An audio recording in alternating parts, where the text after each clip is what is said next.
Good morning and welcome in. Dan Hardenbrook, glad to have you along. It is finally Friday. Let's get you ready for the weekend with a look at your latest local news from around the region. It is your Newberry News Update on M123 FM. Your news today brought to you by the Luce County Veteran Services Office. Veteran Services Officer Rick Bernard is ready to serve you. For all your veteran service needs, call 293-4890.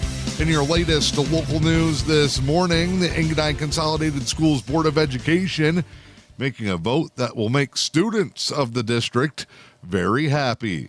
In this past week's regular school board meeting, the Engadine Consolidated Schools Board of Education voted 5-1 to modify their dress code and allow students to wear hats in the building effective immediately.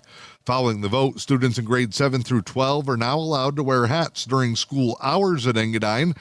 The decision was made in response to students expressing their viewpoints and presenting before the Board of Education to address the pros and cons of why the policy should be modified. Student representatives Cheyenne Nelson, Dakota Taylor, and Dwayne Krennick took it upon themselves to represent the student body through the Key Club for coming in front of the school board to share the student body's thoughts. The board has been encouraging healthy student dialogue and suggestions to help make the school district better for everyone. The 5-1 vote included only one absent member, and that policy now goes into effect, again, effective immediately. The district is saying that as long as hats comply with the board policy and there's no reference to violence, weapon, drugs, and other items, that hats can be worn. They should be worn correctly, not backwards or sideways. In addition, hoodies and earbuds will still be banned under the dress code policy. You can get more information by going online to the Engadine Consolidated Schools Facebook page. Newberry Correctional Facility is honoring its top officer of the year. Robert Sherbrooke has been selected as NCF's 2025 Correctional Officer of the Year. Sherbrooke began his career with the Michigan Department of Corrections in 2021. He received the Jack Butt Award while in the Ken McKee class at the Academy. To win that award, recruits nominate a classmate. The award recipient is chosen by the officer recruit training staff. Recruits nominated Sherbrooke during his time in the Academy for outstanding moral character, concern for fellow officers, and positive and professional conduct. Officer of the Year recipients at the Newberry Correctional Facility are selected on several different factors, including work ethic and performance, leadership skills, ability to work with colleagues and offenders, and involvement in the community. Newberry Correctional Facility says that Sherbrooke is a great role model for all staff at the facility due to work ethic and experience. He's someone who leads by example and sets standards for others to follow. And his communication with others is always professional. He's willing to mentor and train new staff members. As a part of the community, Sherbrooke volunteers at various festivals and events.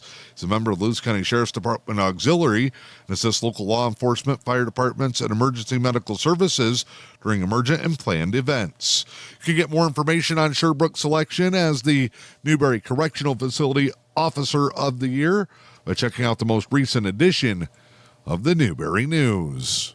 Schoolcraft Memorial Hospital in Manistee has announced their 2024 annual report is now available for the public to view.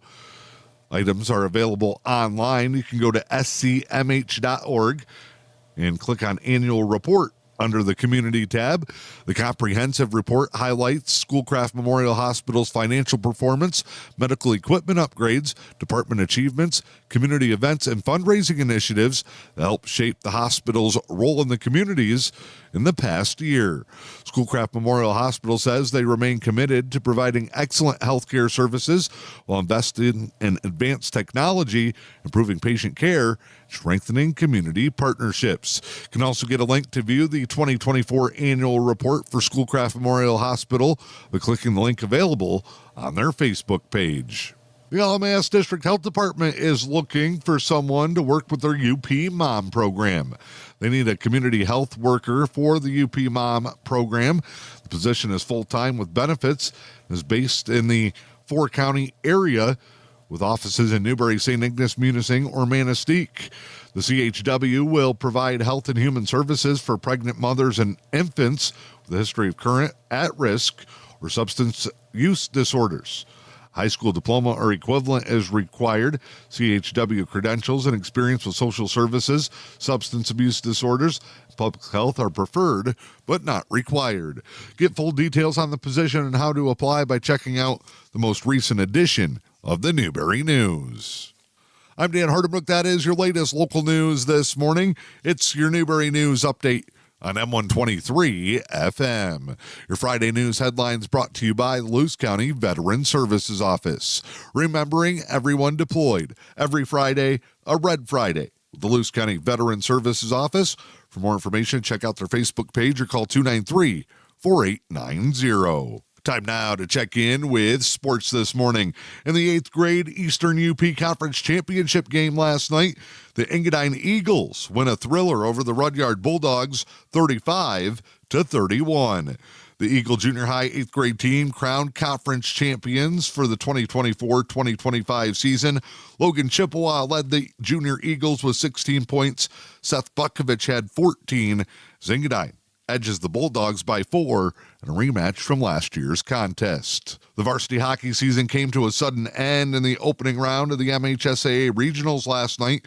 Manistee Emeralds falling to Negaunee 6-4 at the Negaunee Ice Arena. Negaunee advances in the regional tournament. They'll be in Sault Ste. Marie on Saturday. The Emerald season comes to a disappointing end. Girls basketball action last night. Newberry goes over to Manistee and knocks off the Emeralds. A tight battle, 42-37. Lady Indians are now 12-6 on the season. They get Pickford at home tonight. 5:45 for the JV's varsity game will follow right around 7:15. In other girls basketball action tonight, Engadine will travel to Maplewood Baptist, take on the Black Bears. It's part of a varsity boys and girls doubleheader, tipping off at 6 p.m. Your latest local weather forecast for the day today. Flurries likely with partly sunny skies.